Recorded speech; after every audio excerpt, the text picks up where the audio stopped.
Let's reiterate our purpose. Well, what is our purpose?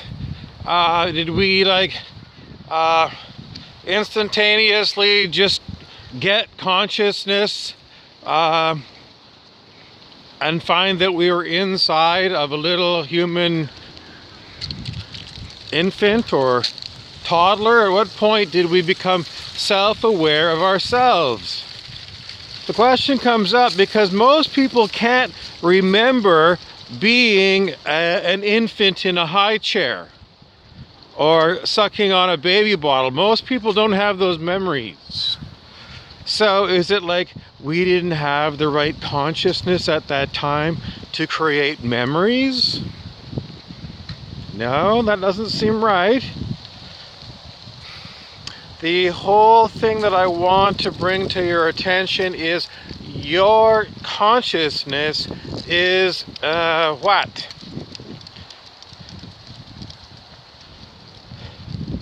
Can you have consciousness without memory?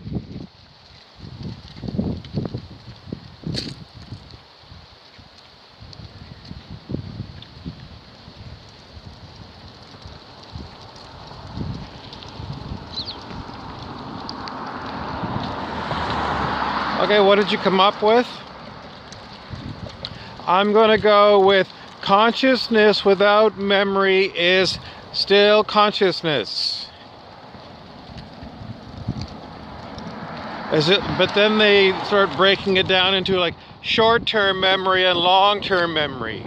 Maybe there's so many of these different kinds of studies that you could look into with regard to consciousness research. And these things have been talked about by consciousness researchers. Richard Maurice Bucke was a medical doctor in Ontario, Canada. And in about 1902, he wrote a book about this particular subject, consciousness research as he knew it. And he was like a psychiatrist. So he did a lot of work with people's minds as a doctor. So Richard Maurice Bucke's book, Cosmic Consciousness, goes through a list of people that Richard Maurice Bucke in 1902 thought were enlightened, in the same sense as Buddha enlightenment.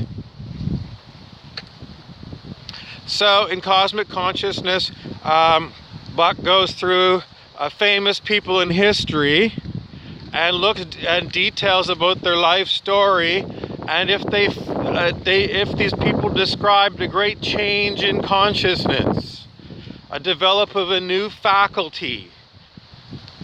So way back then, Bucke was doing his research, and I just want to bring it out for you that consciousness research, there's all kinds of things that are done in consciousness research. You know, in the movies back in like the 1970s, they would have a professor of psychology, and some of those professors of psychology in these movies in those days were professors of parapsychology, which was the things like the spiritual superpowers, that is telepathy and these other kinds of things, psychic things, being able to know, being able to read other people's minds, all kinds of things that they talked about in the movies. And then we heard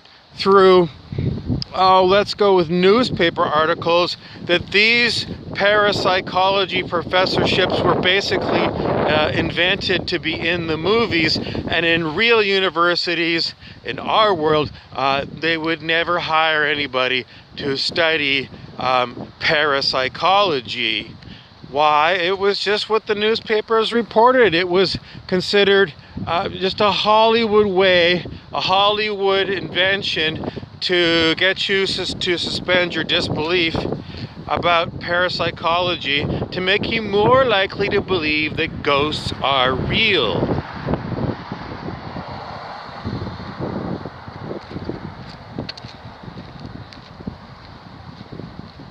But there are reports that in secret, the government studied things that were parapsychology.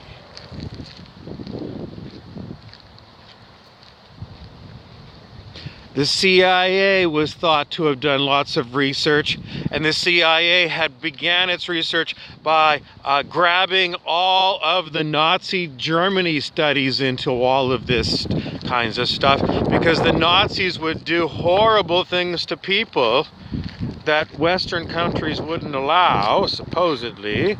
Although there are stories about the United States government infecting people on purpose with syphilis, the STD, and then letting them go on with this illness when there was a cure, and they didn't give the people the cure. They wanted to see what happens.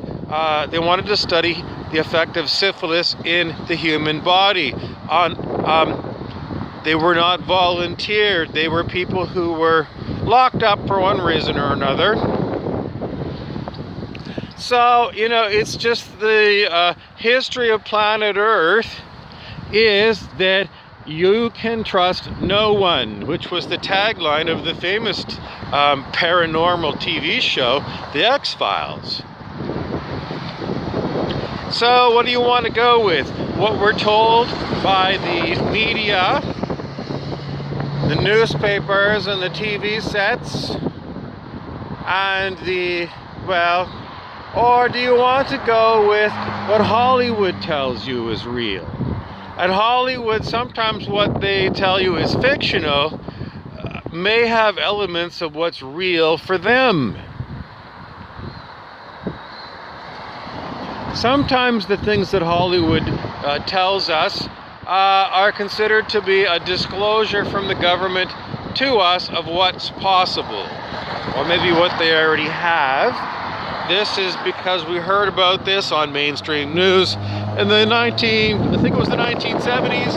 It was the Church Commission by Congressman Church, I think it was Frank Church, and Church held hearings and found out that the CIA was paying celebrities to spy on other people, to use their celebrity status to say certain things for social control. So, this is like very sneaky Pete way of conditioning the population.